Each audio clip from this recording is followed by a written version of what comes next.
This was my old McCulloch. It's had some good use over the years. Unfortunately it's now broken, carburettor's at fault, brakes broken. It's just uneconomical to repair. It does run but it lacks any power. So I got myself a Hyundai. It's a 62cc chainsaw, petrol obviously, 2-stroke, 20-inch blade, HYC6200X. So what have we got in the box? Chainsaw protector, chainsaw bag, 2 chainsaws, the manual, a mixing bottle, a bag containing the basic tools. Here is the blade, nice big 20-inch, and the chainsaw itself.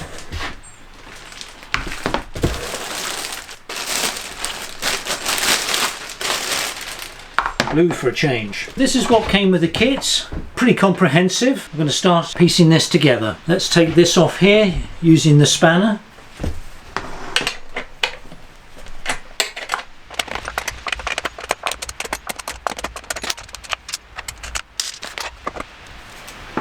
You see there the brake mechanism.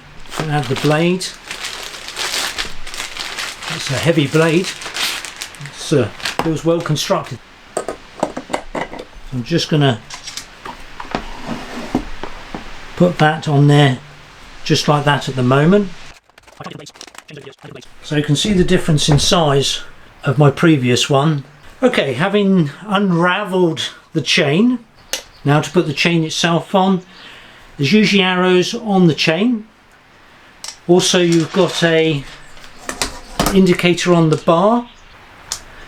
There's probably on the moulding as well. They usually are. It's on the moulding, if you can see that.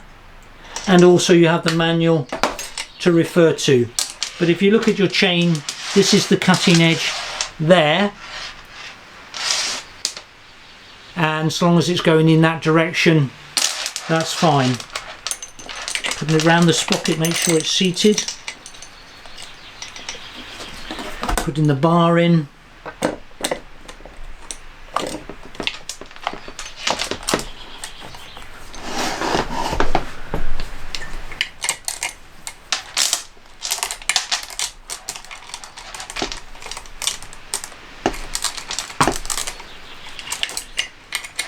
Make sure all the teeth are following as they should.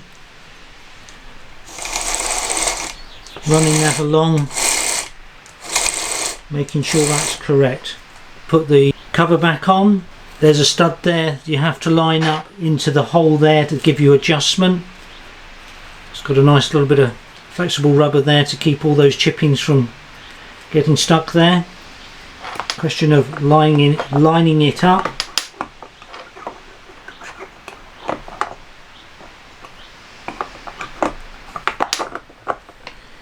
Making sure the top part goes in, that fits in snugly there.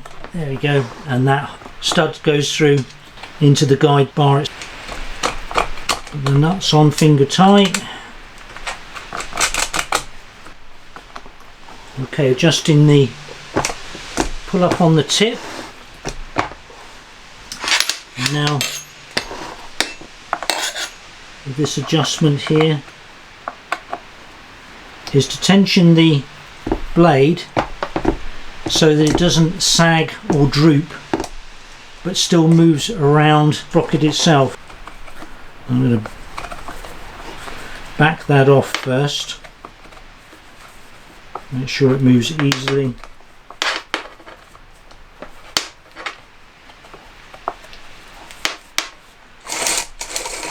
You see it really sags there. So if I tip it up and now start to turn this, chain is tightening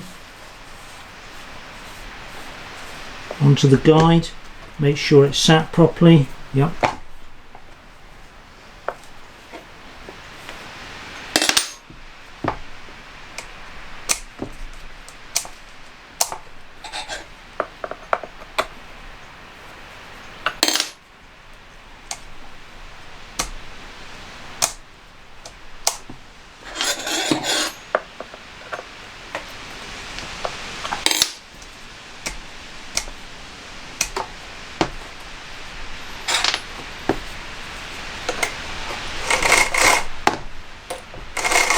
If it's too loose, several things, it could jump, which is obviously dangerous.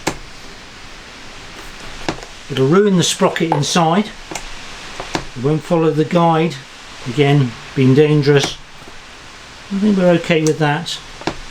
We'll run that, see how that goes. Just checking that, make sure the brake works, that's fine.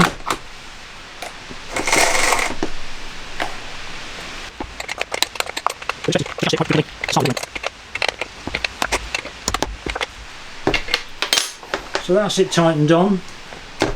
Happy with the adjustment there. What I usually do is just run a little bit of oil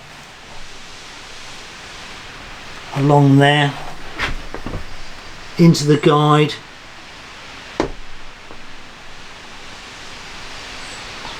into the oil hole.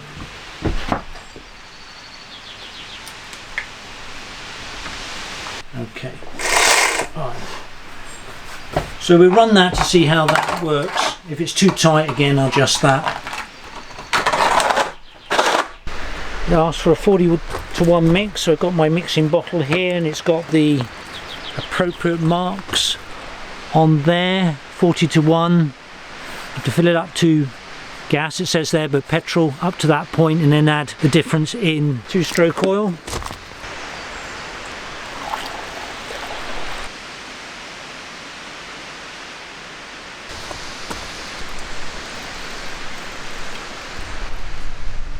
Put some oil in.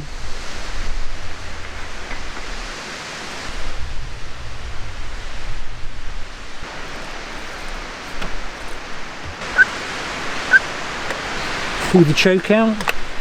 Make sure that the brake is on. Make sure the switch is set to on. On my earmuffs. And prime it.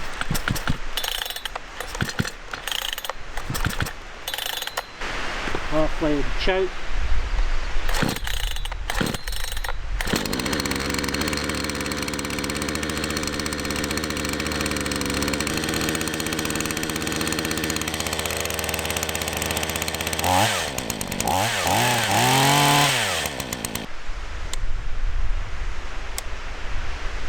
Happy with that. It's all tight.